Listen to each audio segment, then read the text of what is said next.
you want me to do? I'm jumping the queue, but it follows directly on what Jay was saying. That back in the olden days, there was a guy named Ralph Copting. Ralph Copting did a mimetic analysis, took it to Northern Ireland. It became part of the kind of program of a place called Coromia. It influenced people like Duncan Morrow, who is head of the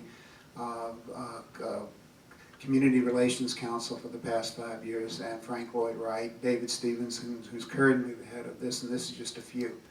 But I think that if you want to know, so can cover or can the mimetic maybe make a contribution? It did make a contribution in that particular place. Did it solve the conflict? Did it come up with the solution to that conflict, which is still pretty much in play? The answer to that is no, but it did its part. There is a list, but I will. Thank you. Arthur Meyer, I'm Princeton, New Jersey. I think one of the things, elements of resolving the conflict is to appreciate what we tried to point out in our paper at the first day of the conference, is the media is contributing greatly to not resolving the conflict. In that particular regard, most Americans have been virtually brainwashed into thinking that a one-sided solution is quite adequate, and we need in America a two-sided attitude about the conflict. Now, but to move to my major point, which is, by the way, you might view it theoretical, but I view it as quite a practical one. In response to Mr. Seligman's comments about what is it about the conflict that seems to make it almost impossible or difficult to resolve? And then Mr. Goodhart's comment about, well, why can't Muslims and Israelis just do this in a Christian way? Paraphrasing those. At any rate, the following: there was a speaker, Anatoly, who came to to Princeton a few years ago and made a presentation. He's Orthodox in his upbringing. He's been to Lebanon and Egypt is where he's lived his life. He's an academia, but he's also a jurist. And he made the following. He said, I've strived my life to find one word that would describe the individual monotheistic religions. He says, I know we can argue about this, but nonetheless, here they are. Judaism is righteousness. Christianity, I think most of us agree, is love.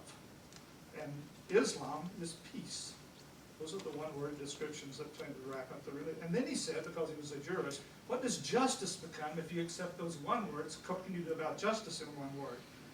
So for Judaism, that becomes vengeance or retaliation. For Christianity, that becomes forgiveness. I think most of us agree forgiveness with some kind of reconciliation.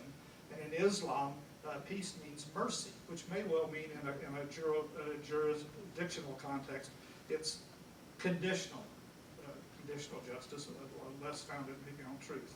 But I think maybe those are the kinds of things that we're not examining if we're going to try to have conflict resolution. I offer those. Thank you. Okay, we take 3 more questions and then we turn again to the panel. So Willibald is the next, and then Britt, and then Andrew, and then so we take 5, and then you in the back row. I want to address my question to Byron Bland. You described a very interesting, promising, seemingly strong process to peace, and but is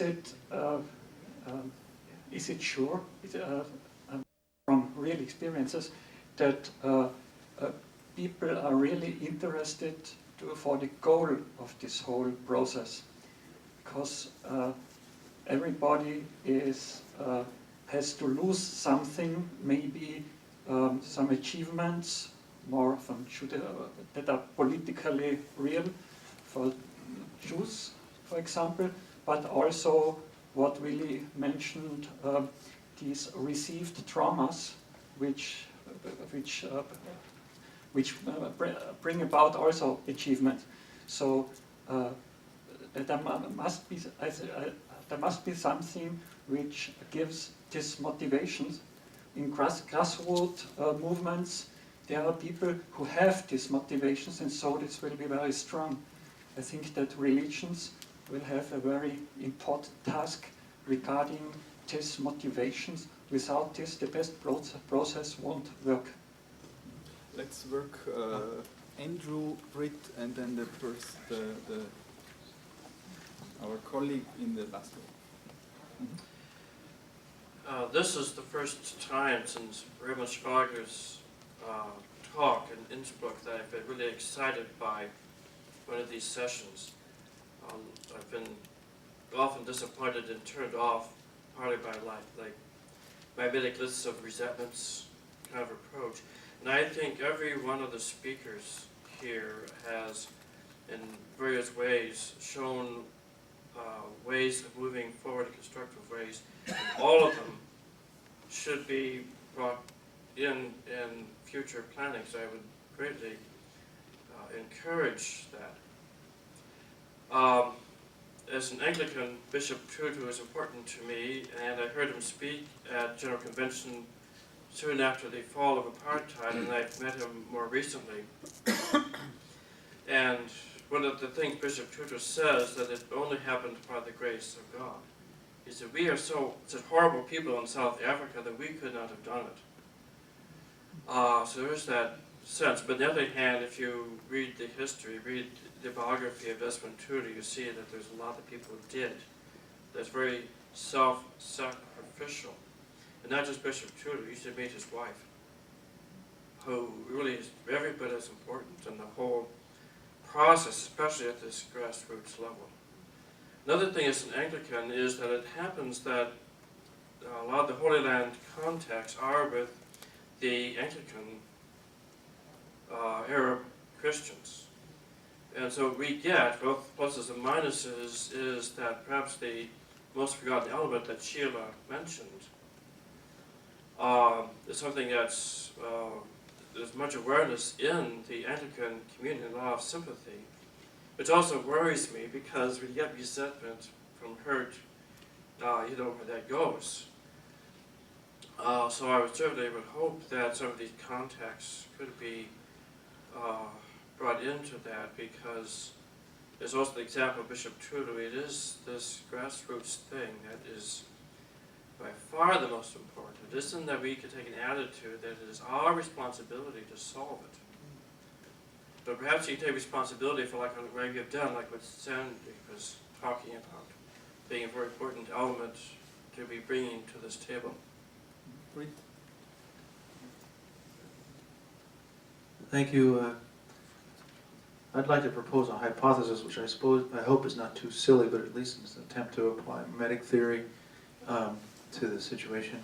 It seems to me that what's going on is built into the fabric of modernity itself, that modernity seems to require colonies. It certainly has never existed without them. And that in the world wars we have, which were essentially wars over colonies, Germany lost out in the battle for colonies, so instead of being able to export its violence to primitive societies overseas, it turned its violence inward to its own, to a scapegoat community. And that then after World War II, this action became an export of violence to the Middle East. The difficulty is that Islam, being one of the Abrahamic religions, has more power for solidarity than the archaic cultures that we are accustomed to colonizing, and therefore Islamic societies are better able to resist the colonization, and because of that we end up with this conflict that we can't seem to resolve. We're used to cultures caving into our colonizing activity, and they won't cooperate. And so it may have less to do with theological issues than just the structure of modernity itself. So we're seeing the sin of our culture is being revealed here in a real intractable way.